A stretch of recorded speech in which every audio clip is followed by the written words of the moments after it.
Tudo bem, o Brasil vai quebrar daqui 2 anos se não fizer nada. Ninguém tá falando nisso. Todo mundo sabe que vai quebrar. E nós temos um remédio pra não quebrar. 2, crime organizado, violência, segurança pública. Assim, do Oiapoque ao Chuí. Esse é o maior problema. Todo mundo relata. E em alguns lugares as coisas estão dramáticas. Pouco se comenta. Todo mundo fala, segurança pública vem mais do Rio de Janeiro. Não, o Ceará é o pior estado do Brasil. De longe. E nesse sentido, como é que está essa discussão? Hoje, na sua visão, qual é o maior desafio a ser enfrentado pelo próximo presidente da República? Existem 2 desafios centrais. Um desafio, que está sendo muito pouco falado, é o desafio fiscal, é resolver conta pública. Isso a gente inclusive já protocolou a nossa PEC, então logo ganha a eleição, nós vamos ainda na transição passar ela, que aí ela resolve os problemas fiscais para a gente poder, de maneira calma, baixar os juros, porque a curva da dívida resolve. Ou seja, o Brasil não quebra. Para quem está nos assistindo, traduzindo bem, o Brasil vai quebrar daqui 2 anos se não fizer nada, ninguém está falando nisso, todo mundo sabe que vai quebrar e nós temos um remédio para não quebrar.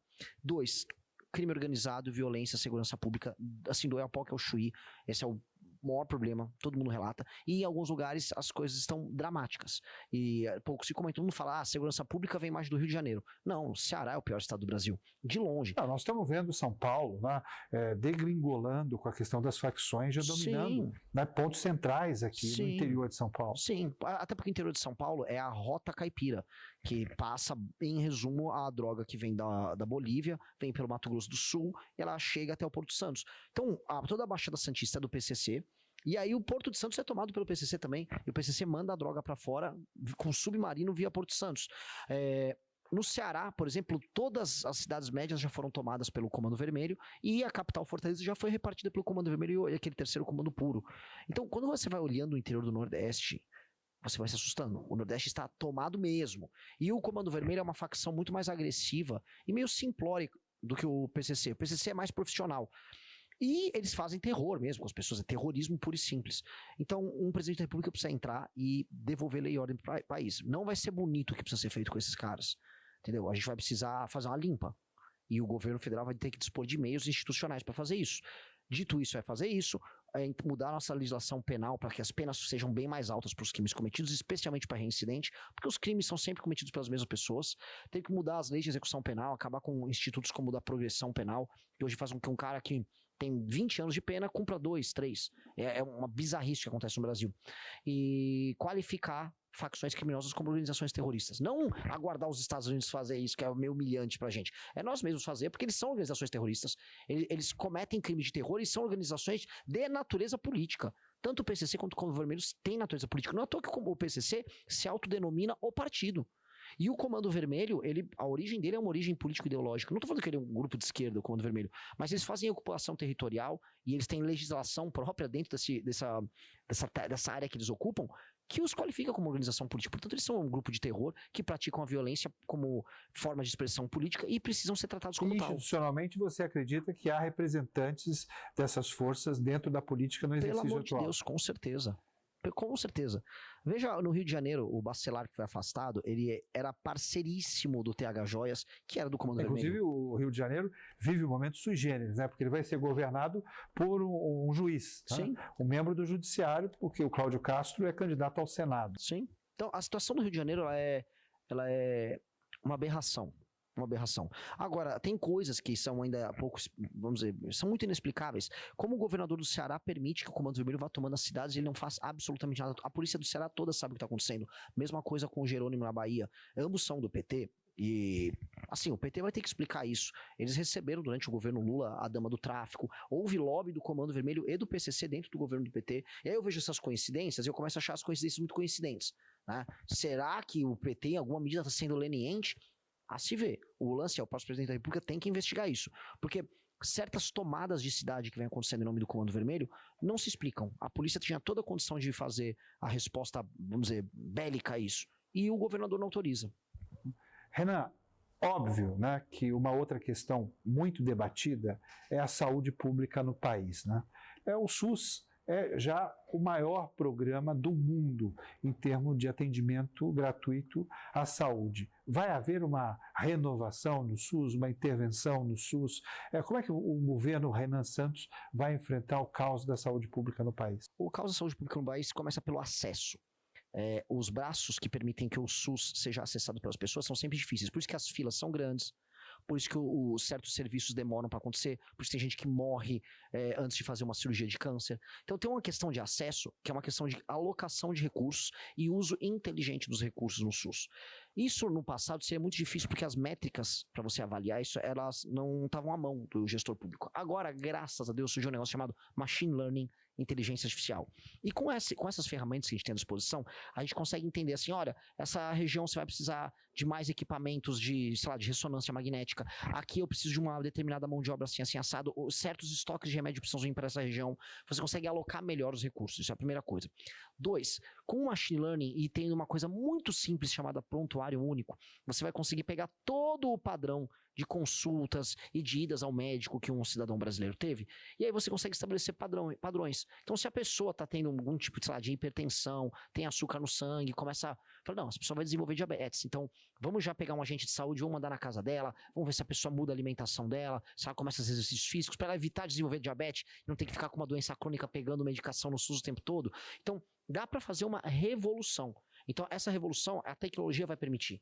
E graças a Deus se a gente ganhar a eleição, nós vamos ser a gestão que vai pegar pela primeira vez a chegada da revolução da inteligência artificial para pegar um ferramental centralizado como o SUS, que costuma ser desvantajoso porque é central. Tudo que é meio central a gente vê como desvantagem. Mas agora, com a tecnologia da informação em massa como a gente tem hoje, você vai ter isso como uma vantagem. O SUS centralizado, a gente vai ter muita base de informação para poder alocar melhor o recurso e aí a gente vai poder atender muito melhor as pessoas. O que isso significa? As pessoas vão ser mais bem atendidas. Você consegue diminuir fila, você consegue prever o desenvolvimento de doença, e você consegue fazer o remédio estar perto da pessoa, o médico que ela precisa estar perto dela, o agente de saúde estar perto dela. Isso é uma revolução. Nós estamos indo para o final da nossa entrevista, mas antes de ir para o quadro Vai e Vem, eu queria que você fizesse um diagnóstico do atual governo Lula. É um governo muito ruim, é um governo que é muito ruim, ele nem sabe porque é governo.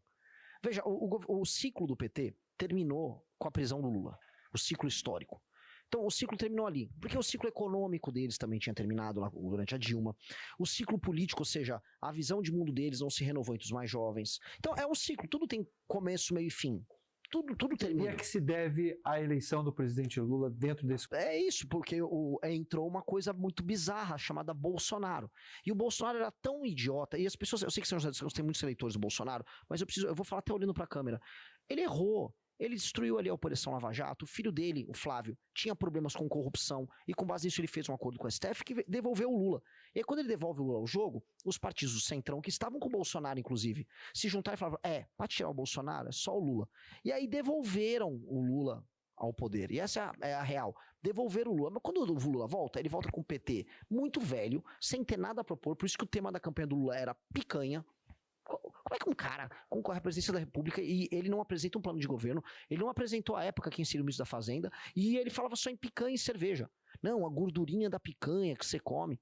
Aí ele ganhou. O que ele fez? Ele não sabia. Aí o Haddad veio com um arcabouço, ficou aumentando imposto, eles ficaram se envolvendo em polêmicas idiotas o mandato todo. Só essa semana, o ECA digital, mal explicado até agora, 3 semanas atrás no carnaval, ele e a Janja desfilando. Então assim, é polêmica idiota atrás de polêmica idiota, aumento de impostos para as pessoas, e aí a água começa a bater na calça, vamos colocar aí para não falar palavras mais feias, e aí ele, não, agora dá um vale gás, tira a energia elétrica das pessoas mais humildes, vamos tentar ganhar a eleição assim. É um governo ruim e que nem deveria estar acontecendo. Só existe o governo Lula porque o Bolsonaro fez um governo muito ruim. Mas agora nós estamos aí com Flávio Bolsonaro. Como é que você avalia essa candidatura? Eu pergunto, né? Você é um especialista. Qual é a proposta do Flávio Bolsonaro? Para as pessoas que estão assistindo, você faz cobertura política. Qual proposta ele tem? Ele não apresentou uma proposta.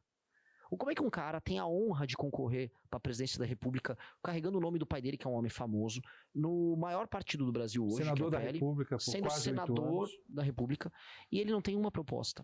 O Flávio Bolsonaro, para quem está nos assistindo, ele foi no BTG Pactual, um banco grande de investimento, foi palestrar. E perguntaram, não, o que você vai fazer em termos de reforma econômica para o Brasil? Se me soltar lá, eu fico 2 horas falando de reforma econômica. Tintim por tintim. Ele não sabia. Ele falou, eu vou fazer uma tesourada. Eu vou cortar aí o que está errado. Ou o que você vai cortar? Cortar aí, eu vou cortar aí. Cortar o quê? Vou cortar aí o que está errado. Então você acredita que há espaço para um eventual crescimento da sua candidatura? Eu tô vendo isso. Eu estava com 3% na região Nordeste.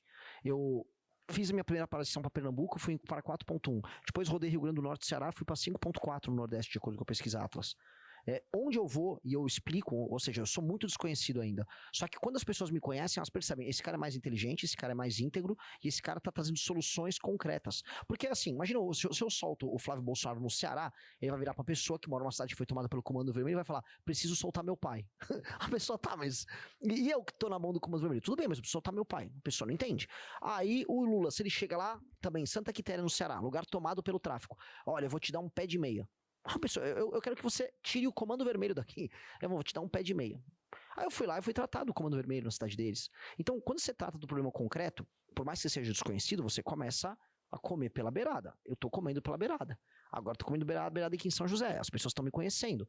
E aí, aos poucos, a gente vai pegando. Porque ninguém realmente está apaixonado pela candidatura do Lula pelo Bolsonaro. O que ambos têm é recall.